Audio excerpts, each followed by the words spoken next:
नमस्कार दोस्तों, आज की इस वीडियो में हम बात करने वाले हैं आंत्र असंयम यानी कि बॉवल इनकॉन्टिनेंस के बारे में।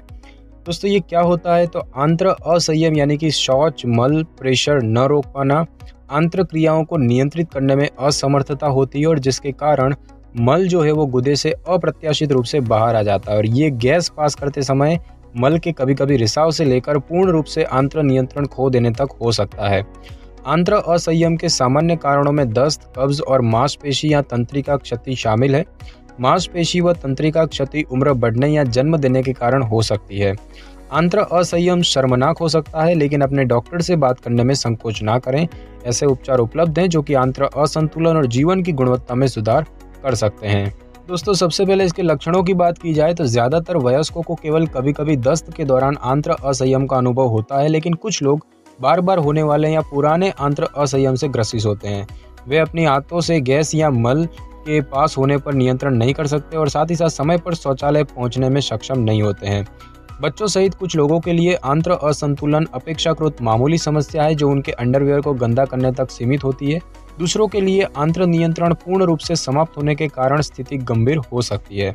आंत्र असंयम अन्य आंत्र समस्याओं के साथ हो सकता है, जैसे कि दस्त, कब्ज, गैस और सूजन।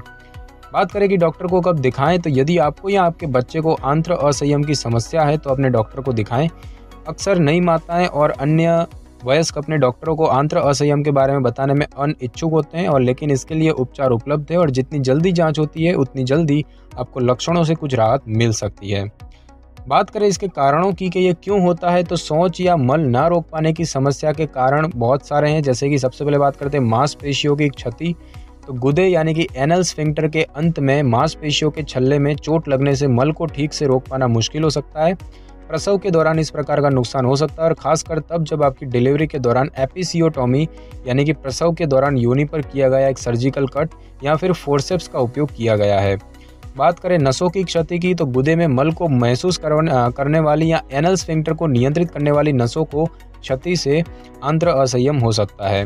बात करें कब्ज की, तो पुरानी कब्ज से गुदाशय में शुष्क कठोर मल इकट्ठा हो सकता है जिसे पास करने में बड़ी कठिनाई होती है और पुरानी कब्ज भी तंत्रिका क्षति का कारण बन सकती है।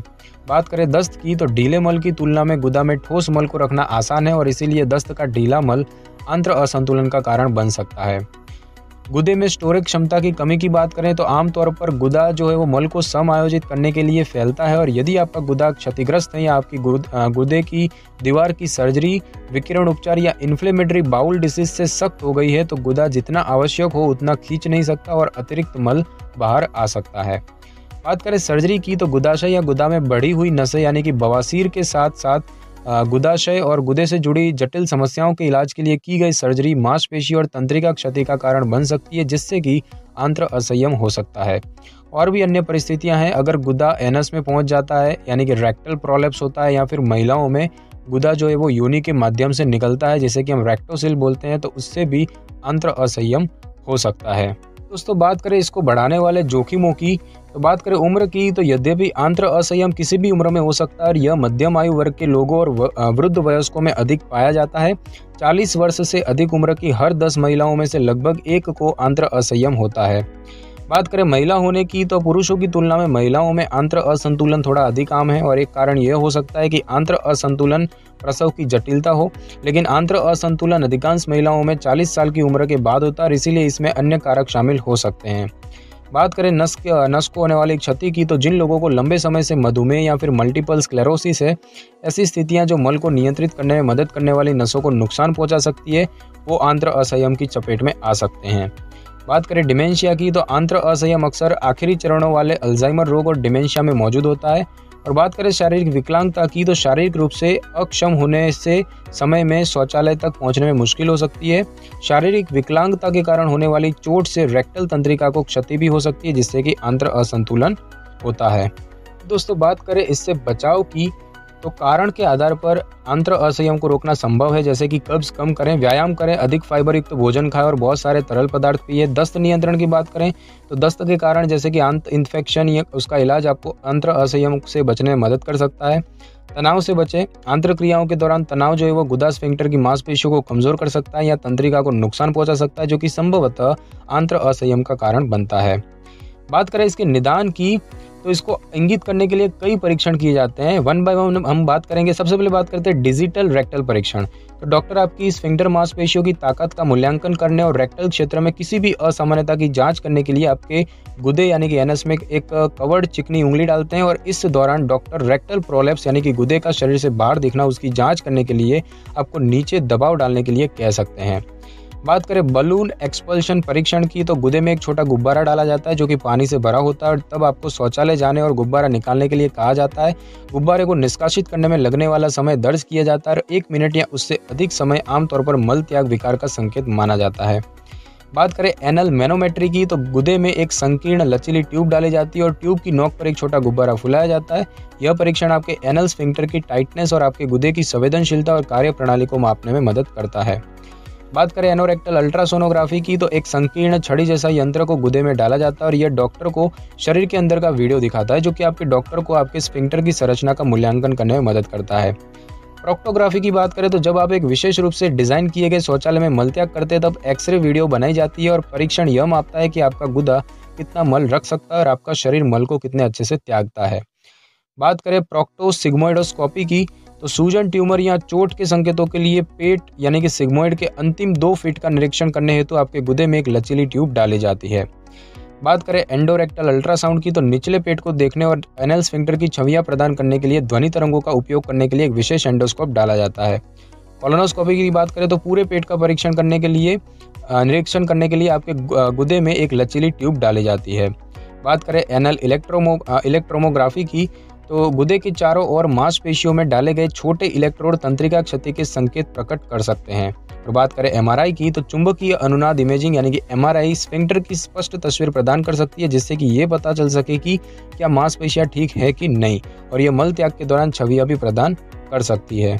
अब दोस्तों बात करें इसके इलाज की, तो आंत्र असंयम के कारण के आधार पर बहुत ही उपचार विकल्प मौजूद है, जैसे कि एंटी डायरियल ड्रग्स, लैक्सेटिव्स यदि पुरानी कब्ज समस्या का कारण बन रही है, अपने आंत्र की सहज गति को कम करने के लिए दवाएं।